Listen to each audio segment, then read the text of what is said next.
Layaknya kita sebagai orang dewasa, anak-anak memiliki sifat yang berbeda. Ada anak yang terlahir berani, ada juga yang pemalu. Sebagai orang tua, tentunya bangga ketika melihat buah hatinya berani bersalaman dengan orang lain atau bahkan tampil di depan umum.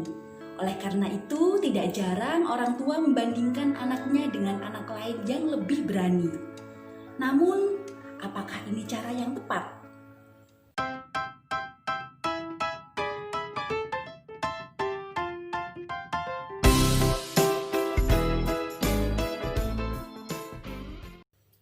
Assalamualaikum, semangat pagi. Ketemu dengan saya, Happy Mardiana. Semoga selalu memotivasi orang tua untuk menjadi yang lebih baik bagi anak-anaknya.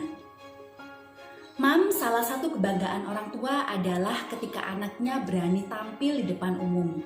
Sehingga karena bangganya diposting orang tuanya di media sosial, bahkan dijadikan status di WA.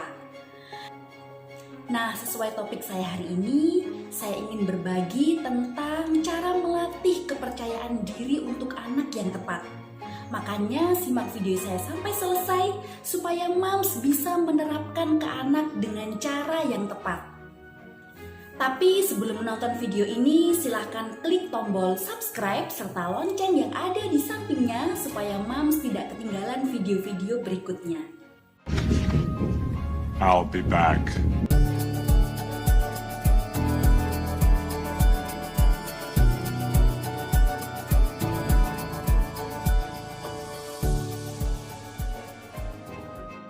Mams, sebelum masuk ke tipsnya, saya menjelaskan dulu kalau sebenarnya sifat pemalu ini normal. Namun menjadi tidak normal ketika anak mempertahankan rasa malunya ini menjadi sifat dasarnya. Karena kalau terlalu malu, anak akan kesulitan menjalani kehidupannya nanti.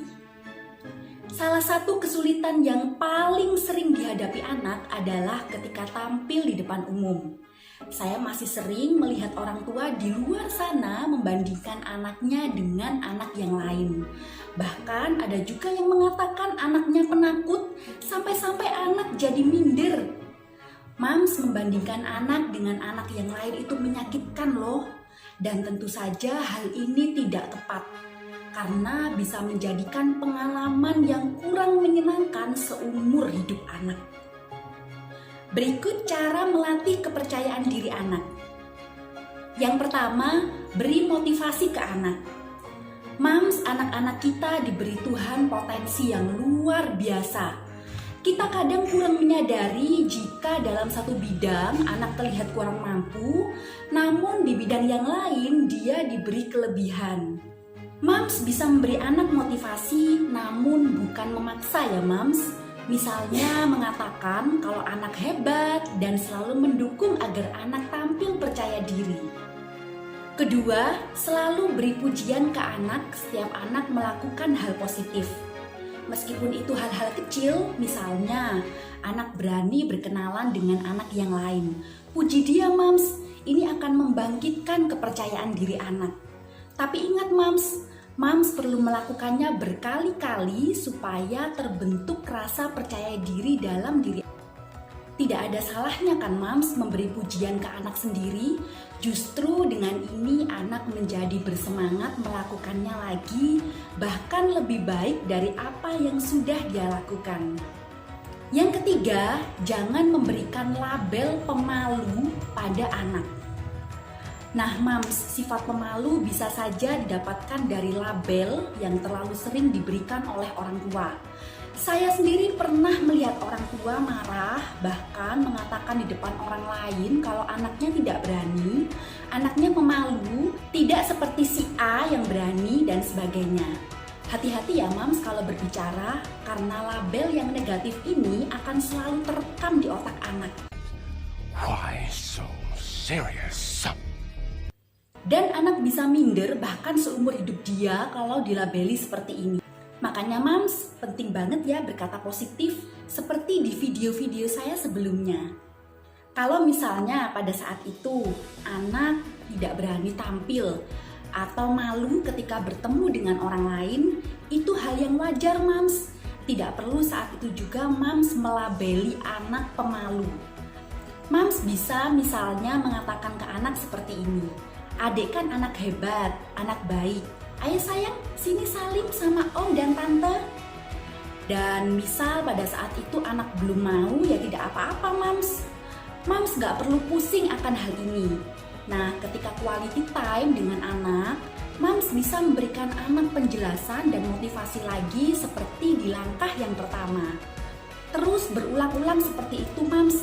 Tidak ada kata bosan ya Mams untuk membentuk anak menjadi anak yang baik. Yang keempat, beri kesempatan anak berinteraksi dengan orang lain. Ini bisa dilakukan dengan membiarkan anak bermain dengan anak tetangga atau meminta tolong anak masuk ke toko untuk menanyakan barang yang diinginkannya. Tentunya sambil memantau anak ya Mams. Beri kesempatan anak untuk menghilangkan rasa malunya dengan caranya sendiri ya Mams. Jadi, kita tidak perlu mengintervensi ketika anak sedang berinteraksi dengan orang lain.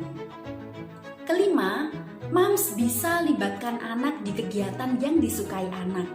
Misal, anak suka menyanyi dan ada les vokal atau lomba menyanyi yang bisa anak ikuti.